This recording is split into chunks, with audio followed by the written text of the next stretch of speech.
Golden West, Season 1, Episode 8. Letting Jax drive the wagon was the best decision Reginald could have made. The boy had done nothing but talk and complain non-stop since leaving St. Louis. The only time the boy's mouth stopped was when he slept. He even talked while he ate. If Reginald had any doubt that getting the boys out of their situation was good for them, this was validation. Jax had spent most of his time sulking and complaining. At least now he mixed in a good dose of stories of him and his brother. Reginald, on the other hand, spent as much time as he could getting the engine in order. They'd need to stop at some point to switch out the wheels, but he was confident that they had all the parts they needed.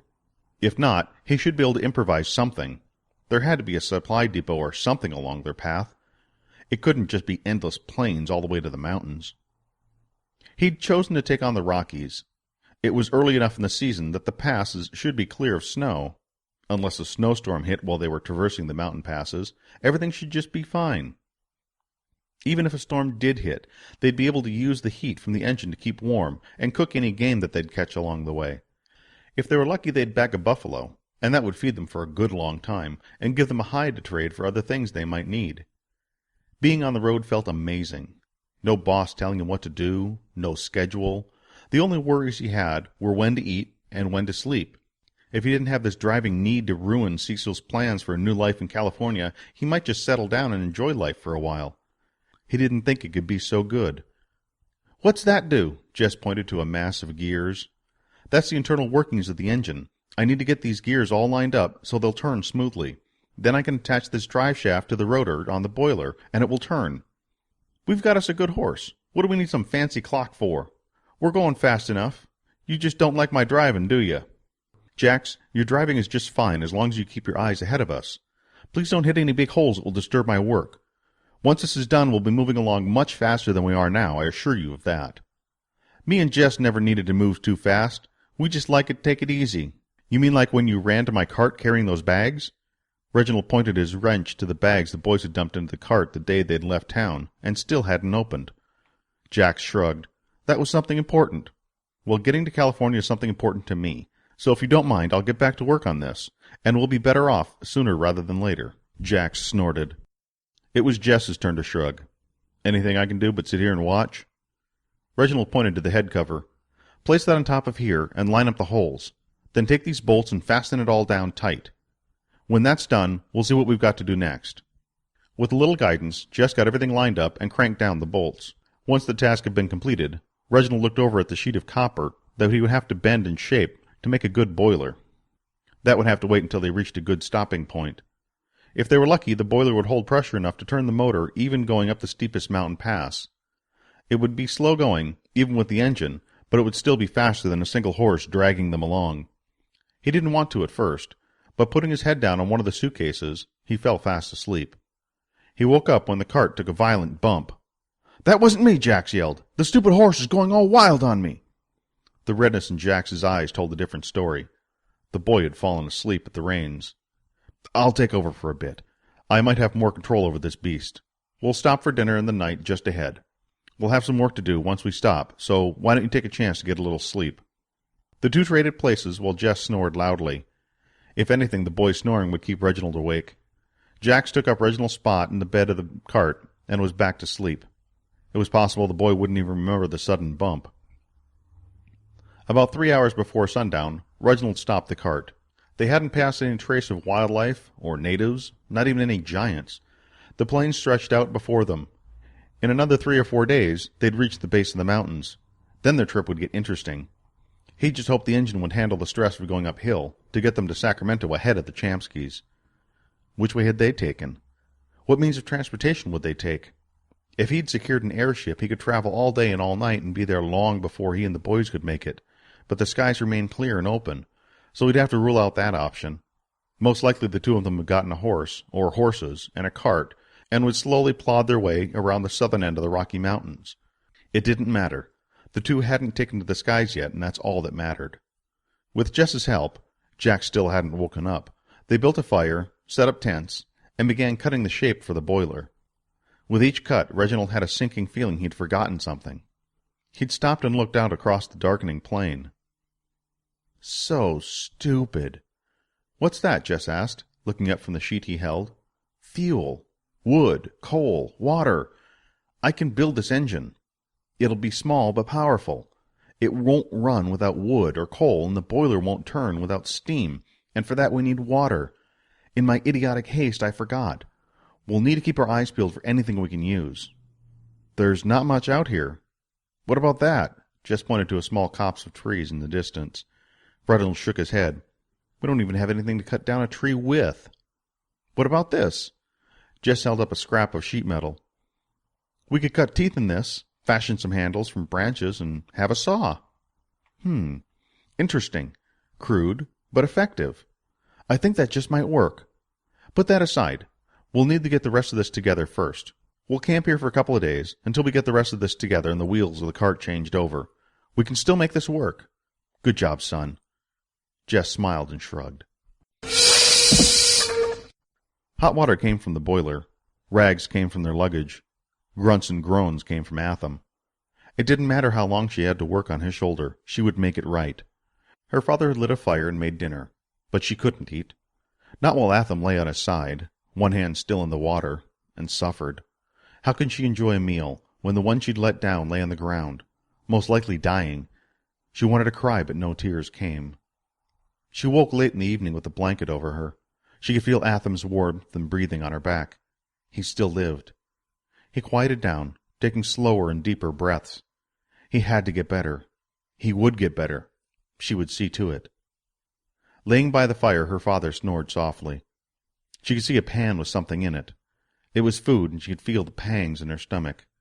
She started to sneak away from Atham, but stopped when his breathing changed. She had to move quickly when the giant rolled over and lay on his back. A wince, and he rolled back onto his side. "Honey," her father motioned to her to come near the fire. "Best leave him be. That wound looks bad. You need to steel yourself for the worst, I'm afraid." "He'll live. He's strong. You barely know him. You tried to help him, but something bad was going to happen sooner or later.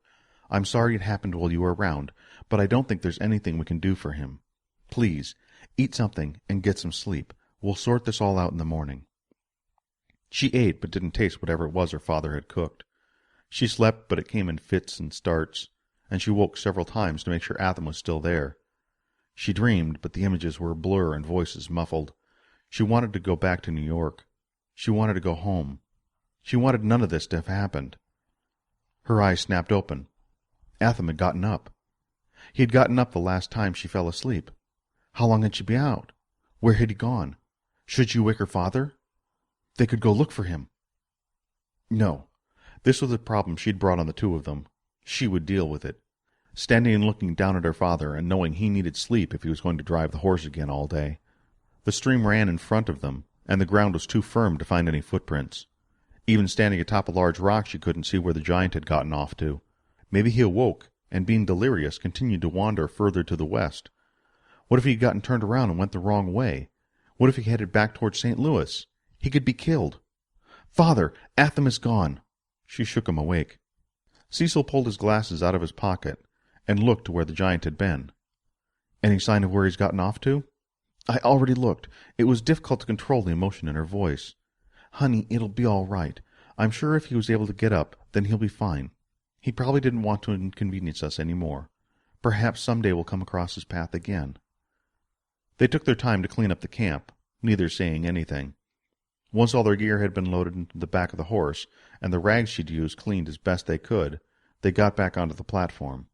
Her father had loaded a few of the coal logs into the horse and started pulling levers. The platform rose, and standing at the front of the horse was Atham, without his shirt on, and part of some animal slung over his good shoulder. "Atham!" Abigail pounded on her father's shoulder and motioned for him to put the platform down. He looked from her to Atham to the controls. It took several tries, but he finally managed to lower the horse back down. She ran around and stood in front of the giant. "I'm glad to see you are well. I feared my brothers might have done something rash and perhaps caused some people some harm." "You're all right?" she asked. "No, not by a long shot. I will take time to heal, just like anyone. I had been in search of herbs that grow around here." He turned and showed her his shoulder. He'd packed it with a green poultice. "This will draw out the infection and help the healing." "I didn't know what to do." Atham dropped the animal section, a buffalo leg, to the ground. You did well. If you hadn't happened by me, I'm not sure I would have been able to do any more. While I was looking for herbs, I found some wolves having breakfast. I absconded as much as I dared take from them. I hope this will help you. Oh, we have more than we need, but that'll be a very nice addition. I will trouble you no further. Atham turned and started to leave. Wait. The giant stopped and looked over his shoulder. Father, is there any reason Atham cannot accompany us? She almost laughed as he blanched and looked as if he'd been struck. Atham made no motion to turn around. Please, Father, you said you might be wrong. Now's the time to prove what you said. I know I'm right. But, honey, you don't understand. I do understand. I understand a lot. I know that we're not going to let him walk around with a wounded shoulder. Anything could happen if he just goes walking off now. How's he going to defend himself? He's a giant. He could... Maybe if he... Abigail spun around. Come on, there's plenty of room on the platform. You can stay and travel with us while your arm heals. Atham smiled and heaved a heavy sigh. He picked up the buffalo leg, wrapped it in a shirt, and placed it with the rest of their supplies. She hopped on the platform and kissed her father on the forehead. Thank you, and don't worry, I'm sure he'll come in handy. Yes, but where shall I do my drawings? For once you can put away your drawings and enjoy the scenery and the company. He looked pained. He moved aside to allow Atham to sit on the platform. The moment I feel like I'm in the way, I will remove myself from your presence. I have caused the two of you enough trouble. The least I can do is uphold my part. Abigail smiled. Her father nodded. Levers were pulled, knobs turned, and the platform, a little slower than before, rose with the horse.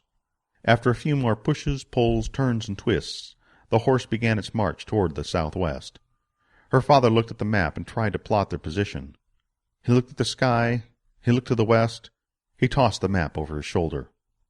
Atham caught the map. We're about 200 miles from Texas. I'm not sure when you left St. Louis, but I'd say you've been making pretty good time. I shall wait here. Atham's arm had healed well in the past several days. They all stood on the ground next to the horse, looking at a fort off in the distance. The American flag flew proudly from behind its walls. Several men in deep blue uniforms unloaded a caravan of supplies. We'll need to stop here for a couple of days. Will you be all right? Abigail's father had warmed up a little to the idea of Atham with them, and she was surprised he showed concern. I've been out this way before. I will circle around the fort and meet you on the other side. What if you miss us? Abigail asked. She didn't like the thought of the giant alone and still not fully healed. I know how to avoid soldiers out here. Please, before they begin to wonder why you're just standing on this hill and not approaching the fort, you'd better go. If you can, see if you can purchase or trade for a tent. What do we need a tent for? Atham laughed, as did his father. She felt silly. Of course that's the only thing that would provide enough material for him to make a new shirt out of. He'd been exposed to the elements while his shoulder healed. She had just assumed he didn't mind not being covered up. We'll find you something. Don't worry about that. Just take care. Thank you, Mr. Chamsky. I will. Please, call me Cecil. Atham, who'd been sitting and talking to them, took care to walk away so the horse was between him and the fort until he disappeared behind another hill. Father, we will find him again, won't we? As loud as the horse is, I don't think he'll have any trouble finding us. Come on, it's getting a bit warm out here. Let's go to the fort and see what we can accomplish while we're here. Her father navigated them down to the fort and stopped about 200 feet out. He lowered down the horse and turned everything off. That's some contraption you got there. I'm Captain Gus Harrington. Where are you coming from? The soldier addressing them had a broad-brimmed hat with gold decoration adorning it. He also had a gold brocade over his right shoulder. His face had seen far too much sun, and his blond mustache was nearly as white as his long hair. Hello, Captain Harrington. We're coming in from St. Louis. We're on our way to California. Her father shook the captain's hands. Seems like you're halfway there. The man spit a black slobber onto the ground. I'm guessing you'll need some lodging for the night. Maybe 2? 2 would be preferable if you'll have us. If not, we can just get what we need and be on our way. We don't got much in the way of supplies. Just got a shipment in, but only about half of what we asked for. Seems some giants are in the area, and made off with a good amount. You're welcome to stay, but that's about all I can offer." "Father, perhaps we should just get what we need and be on our way. Honey, I need at least one night in a bed. Hopefully we'll be able to find some cushions for those seats as well. And a hot meal we didn't have to kill ourselves would be nice." The soldier laughed. "Getting tired of eating rabbits, are you? Take yourselves in. Lunch is about to be served. It's buffalo stew and a fresh hot batch of biscuits." They both looked at each other. They'd been eating nothing but buffalo for the past couple of days. They had wanted to eat the meat Atham had gotten before it went bad. Now it seemed they'd be having buffalo once again. They were allowed inside the fort. Soldiers watched them as they went inside the mess hall, accompanied by Captain Harrington. In no time they were sitting at a table with bowls of steaming stew and hot biscuits.